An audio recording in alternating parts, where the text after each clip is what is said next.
L'ESCA est équipée depuis 2011 de salles PECT, acronyme pour Pédagogie en environnement collaboratif et technologique. Ce choix s'est fait sous l'impulsion de l'Institut de pédagogie avancée qui cherchait à améliorer les traditionnels amphithéâtres et salles linéaires. Il s'agissait de la première école de management en Europe à mettre en place ce type d'espace de cours. Les salles PECT peuvent accueillir 30 à 40 étudiants autour d'îlots ronds de 5 ou 6 places. Chaque étudiant a un ordinateur à disposition si besoin. Il y a également plusieurs écrans et projecteurs en périphérie de la salle, ce qui facilite l'accès pour chacun à l'information visuelle. Enfin, grâce à un logiciel dédié, il est possible, entre autres fonctionnalités, de partager l'écran de n'importe quel poste ou bien d'administrer des quiz ou des sondages.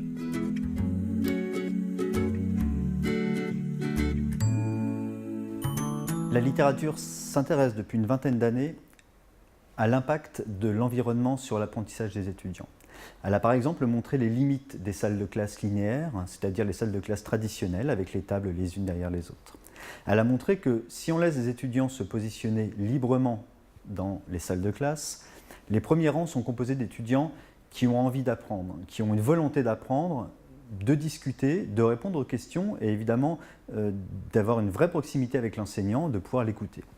Tandis que les rangs du milieu sont plutôt composés d'étudiants ou d'étudiantes qui sont dits en neutralité communicationnelle, c'est-à-dire qu'ils ont envie d'écouter l'enseignant, mais qu'ils n'ont pas envie de parler ni d'être interrogés.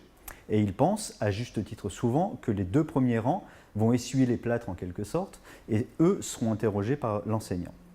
Classiquement, les rangs du fond sont plutôt composés d'étudiants qui ont envie de s'isoler du processus d'apprentissage, de ne pas écouter et surtout de ne pas parler.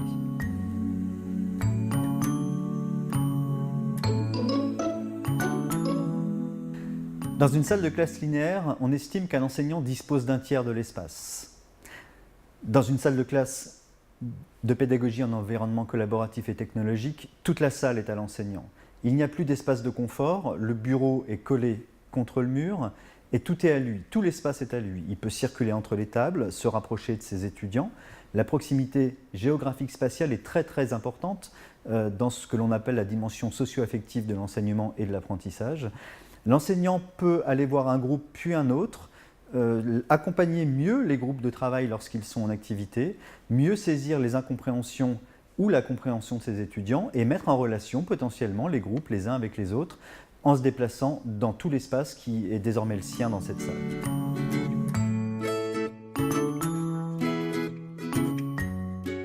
Dans les salles de classe PECT, aussitôt qu'un étudiant lève le regard de son ordinateur ou de sa feuille, il a en face de lui un des 5 ou 6 écrans de projection de la salle.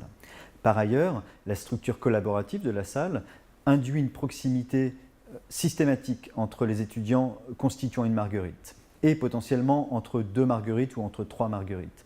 C'est un élément essentiel puisque lorsque l'enseignant décide de faire travailler les étudiants en groupe, la configuration est déjà prête, les étudiants n'ont pas à se retourner vers les uns ou vers les autres et sont déjà configurés pour travailler ensemble sur l'activité suggérée par l'enseignant.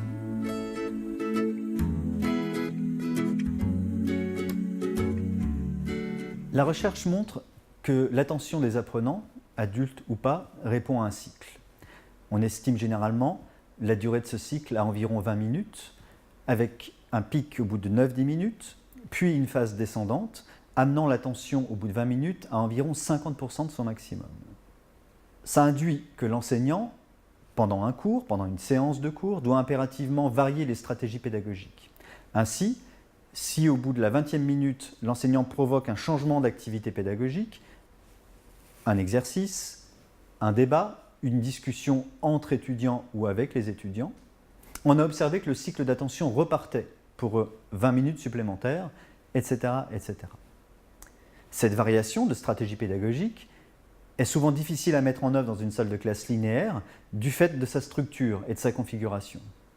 En revanche, dans les salles de classe PECT, préconfigurées pour le travail collaboratif, le changement de stratégie devient absolument fluide pour l'enseignant.